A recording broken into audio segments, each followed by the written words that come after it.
ಬೆಳವಣಿಗೆಗಳ ಬೆನ್ನಲ್ಲೇ ಈ ಜಮೀರ್ ಅಹ್ಮದ್ ಅವರ ವಿರುದ್ಧ ಒಂದಷ್ಟು ಅಸಮಾಧಾನ ಇತ್ತಲ್ಲ.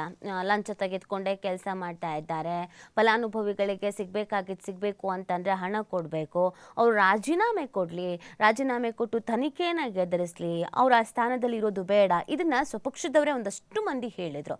ಇದಕ್ಕೆ ಖುದ್ದಾಗಿ ಅವರೇ ಒಂದು ಪ್ರತಿಕ್ರಿಯೆ ಕೊಟ್ಟಿದ್ದಾರೆ. ಏನಂತ ಹೇಳಿದ್ದಾರೆ ಅಂತ ಅಂದರೆ, ಲಂಚ ತೆಗೆದುಕೊಂಡಿದ್ದೀನಿ ಅನ್ನೋದು ಏನಾದರೂ ಸಾಬೀತಾಯಿತು ಅಂತಂದರೆ ನಾನು ರಾಜೀನಾಮೆಯನ್ನು ಕೊಟ್ಟುಬಿಡ್ತೀನಿ ಅಂತ ಹೇಳಿದ್ದಾರೆ.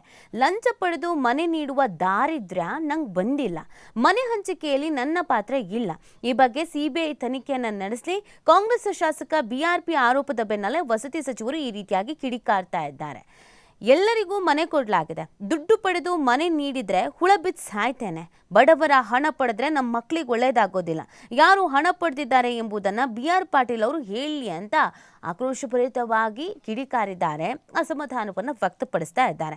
ಸರ್ಕಾರಿ ಮನೆಗಳ ಹಂಚಿಕೆಯಲ್ಲಿ ಅಕ್ರಮ ನಡೀತಾ ಇದೆ ಅಂತ ಶಾಸಕ BR ಪಾಟೀಲ್ ಅವರು ಒಂದು ಬಾಂಬ್ ಹಾಕ್ಬಿಡ್ತಾರೆ, ಆಡಿಯೋ ಬಾಂಬ್ ಅದು. ಸೊ ಇದ್ರ ಬೆನ್ನಲ್ಲೇ ವಸತಿ ಸಚಿವ ಜಮೀರ್ ರಾಜೀನಾಮೆಗೆ ಶಾಸಕ ಬೇಳೂರು ಅವರು ಆಗ್ರಹಿಸ್ತಾರೆ.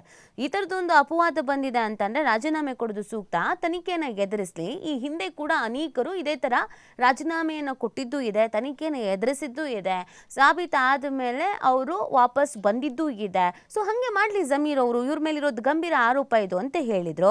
ಅದಕ್ಕೇನೆ ಜಮೀರ್ ಅವರು ಪ್ರತಿಕ್ರಿಯೆ ಕೊಟ್ಟಿದ್ದಾರೆ. ಏನು ಹೇಳಿದ್ದಾರೆ, ಅವ್ರ ಪ್ರತಿಕ್ರಿಯೆ ಏನು ಅನ್ನೋದನ್ನು ಕೇಳ್ಕೊ ಬಂದ್ಬಿಡೋಣ ಬನ್ನಿ. ಈ ಮನೆಗಳು ವಿಚಾರದಲ್ಲಿ ಯಾರನ್ನ ದುಡ್ಡು ತಗೊಂಡ್ರೆ ಅವ್ರ ಮಕ್ಕಳು ಹುಳ ಬಿದ್ದು ಸಾಯ್ತಾರೆ.